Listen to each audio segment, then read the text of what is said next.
नमस्कार। आज हम कक्षा 10 की हिंदी व्याकरण का नया अध्याय वाच्य पढ़ेंगे। सबसे पहले देखते हैं वाच्य का अर्थ। वाच्य का शाब्दिक अर्थ होता है बोलने का विषय। बोलने का विषय कर्ता है, कर्म है या भाव है, इसका हम अध्ययन करेंगे। इससे पहले हम वाच्य की परिभाषा देखते हैं। वाच्य की परिभाषा है क्रिया के जिस रूप से यह पता चले कि वाक्य में क्रिया द्वारा जो कार्य किया गया है उसका विषय कर्ता है, कर्म है या भाव है। इस प्रकार जिस प्रक्रिया से क्रिया के संबंध का पता चलता है उसे वाच्य कहते हैं। अब हम वाच्य के भेद देखेंगे। वाच्य के 3 भेद होते हैं। प्रथम है कर्तृवाच्य, द्वितीय है कर्मवाच्य, तृतीय है भाववाच्य। सबसे पहले हम कर्तृवाच्य पढ़ेंगे। कर्तृवाच्य क्रिया के जिस रूप से यह पता चलता है कि क्रिया का प्रधान विषय कर्ता है, अर्थात क्रिया का प्रयोग कर्ता के अनुसार होता है और लिंग वचन भी कर्ता के अनुसार ही प्रयोग होता है। उदाहरण देखते हैं। मैं पुस्तक पढ़ता हूँ। मैं कर्ता है, पढ़ता क्रिया है। पढ़ता क्रिया एक वचन है, पुल्लिंग है। उसी के अनुसार मैं कर्ता जो है वह भी एक वचन और पुल्लिंग है। अन्य उदाहरण, सीता कपड़े धोती है। सीता कर्ता है, धोती है क्रिया है। धोती स्त्रीलिंग है, उसी के अनुसार सीता भी स्त्रीलिंग है। अब हम देखेंगे कर्तृवाच्य की पहचान के लिए किन किन बातों का ध्यान रखना चाहिए। प्रथम तो कर्ता की प्रधानता होनी चाहिए।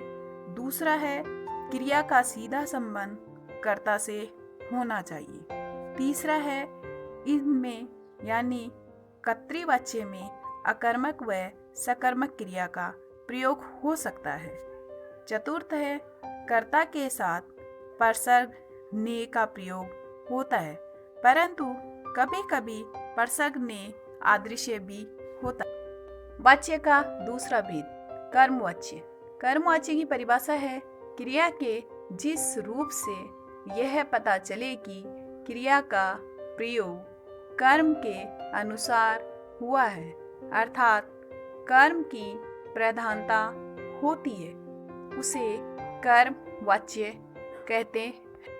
उदाहरण देखते हैं कर्मवाच्य के। मेरे द्वारा पुस्तक पढ़ी जाती है। यहाँ क्रिया का प्रयोग कर्म के अनुसार हुआ है।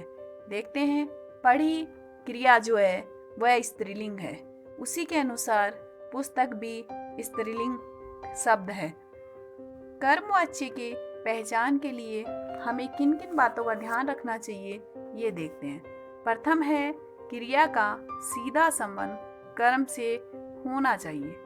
द्वितीय है क्रिया के अनुसार लिंग व वचन प्रयोग में लाए जाते हैं। तीसरा है केवल सकर्मक क्रिया का ही वाक्य में प्रयोग किया जाना चाहिए। चौथा है कर्ता के साथ से या द्वारा या के द्वारा का प्रयोग होना चाहिए। पांचवा है जाना गौण क्रिया का प्रयोग किया जाना। छठा है जब असमर्थता सूचक वाक्य हो तो वहाँ से के द्वारा के स्थान पे से का प्रयोग किया जाता है। अब हम कर्म के प्रयोग स्थल देखते हैं। प्रथम है गर्भ, दर्प या अधिकार जताने के लिए, जैसे चोर को पकड़ा जाए, यहाँ अधिकार है। दूसरा है कर्ता की आवश्यकता कभी कभी नहीं होती, जैसे आदेश भेजा गया, कर्म तो है परंतु यहाँ कर्ता नहीं है। तीसरा है कानूनी व कार्यालयी भाषा में, जैसे कल अवकाश रहेगा, यहाँ कार्यालयी भाषा है। चतुर्थ है जब कर्ता सभा हो, समूह हो या सरकार हो, जैसे सभा द्वारा जनहित में अनेक कार्य किए जा रहे हैं। वाच्य का तीसरा भेद है भाववाच्य। भाववाच्य की परिभाषा है क्रिया के जिस रूप से यह ज्ञात हो कि क्रिया के कार्य का मुख्य विषय भाव है, अर्थात भाव की प्रधानता हो, उसे भाववाच्य कहते हैं। उदाहरण देखते हैं भाववाच्य का। राम से खाया नहीं जाता। यहाँ महसूस हो रहा है कि राम खाना खाने में असमर्थ है। भाववाच्य की पहचान कैसे करेंगे ये देखते हैं। प्रथम तो भाव की प्रधानता होनी आवश्यक है। द्वितीय, क्रिया एक वचन, पुल्लिंग व अन्य पुरुष में ही प्रयोग की जाती है। तृतीय है, भाववाच्य में असमर्थता सूचक वाक्य अधिक प्रयोग किए जाते हैं। उदाहरण के लिए, मुझसे सोया नहीं जाता। ये वाक्य असमर्थ सूचक है। कर्तृवाच्य से भाववाच्य में परिवर्तन करना देखते हैं। कर्तृवाच्य में अगर कर्ता के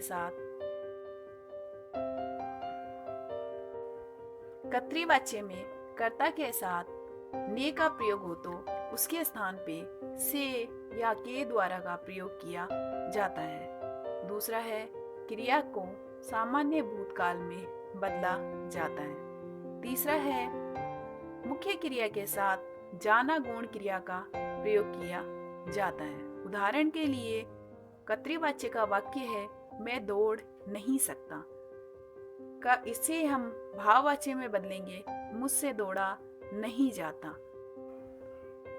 अब हम कर्तृवाच्य से कर्मवाच्य में परिवर्तन करना सीखेंगे।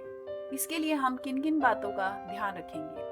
प्रथम तो रखेंगे, कर्तृवाच्य में कर्ता के साथ अगर कोई भी व्यक्ति लगी हो तो उसे हटाकर उसके स्थान पे से, द्वारा या के द्वारा का प्रयोग करेंगे। द्वितीय है, कर्तृवाच्य की जो क्रिया है उसको हम सामान्य भूतकाल में परिवर्तन कर क्रिया का काल के अनुसार लिंग, पुरुष और वचन का प्रयोग करेंगे। तीसरा है, आवश्यकता अनुसार नहीं का प्रयोग भी करेंगे। उदाहरण के लिए, कर्तृवाच्य का सोनल पुस्तक लाएगी, इसे हम कर्मवाच्य में बदलेंगे सोनल के द्वारा पुस्तक लाई जाएगी। अब हम कर्मवाच्य से कर्तृवाच्य में बदलने के लिए किन किन बातों का ध्यान रखेंगे वह देखते हैं। प्रथम तो कर्ता के साथ से या के द्वारा को हटा देंगे। द्वितीय है, सामान्य भूतकाल की क्रिया को मुख्य क्रिया में बदल देंगे। तृतीय है, जाना गौण क्रिया को हटाकर मुख्य क्रिया ही रहने देंगे। जैसे रमेश से कुर्सी पर बैठा नहीं जाता, ये कर्मवाच्य का वाक्य है, इसे हम कर्तृवाच्य में बदलेंगे रमेश कुर्सी पर बैठ नहीं सकता। धन्यवाद।